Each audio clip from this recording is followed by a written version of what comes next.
মাদারীপুরের কালকিনি উপজেলার সাবেক উপজেলা চেয়ারম্যান ও সাবেক উপজেলা আওয়ামী লীগের সাধারণ সম্পাদক মীর গোলাম ফারুকের বিরুদ্ধে ব্যবসায়িক জমি দখলের চেষ্টার অভিযোগ উঠেছে। জোরপূর্বক জমি দখলের উদ্দেশ্যে রবিবার 1 ডিসেম্বর রাতে সাবেক উপজেলা চেয়ারম্যানের লোকজন ভুক্তভোগীর নির্মিত সীমানা প্রাচীর ভাঙচুর ও তার ব্যবসা প্রতিষ্ঠানে হামলা ও লুটপাট চালায় বলে অভিযোগ পাওয়া যায়। এ বিষয়ে ভুক্তভোগী ওই ব্যবসায়ী সোমবার কালকিনি থানায় একটি লিখিত অভিযোগ দিয়েছেন। পাশাপাশি সাবেক আওয়ামী লীগ নেতা ও উপজেলা চেয়ারম্যানের শাস্তির দাবিতে এলাকাবাসী রাতে সাংবাদিক সম্মেলন ও মানববন্ধন করেছে।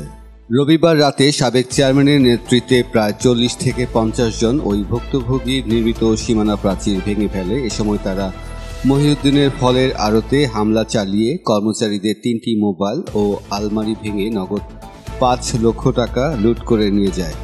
পরবর্তীতে কালকিনি থানা পুলিশ ঘটনাস্থলে গেলে হামলাকারীরা পালিয়ে যায়। এ ব্যাপারে কালকিনি থানার ভারপ্রাপ্ত কর্মকর্তা মুহাম্মদ হুমায়ুন কবির জানান, সাবেক উপজেলা চেয়ারম্যানের বিরুদ্ধে অভিযোগ তদন্ত করে পরবর্তী আইনগত ব্যবস্থা নেওয়া হবে। মীর গোলাম ফারুক কালকিনি আওয়ামী লীগের সাবেক সেক্রেটারি। দীর্ঘদিন যাবৎ সে আমার জমি দখল করার জন্য বিভিন্নভাবে পায়তারা করতেছে।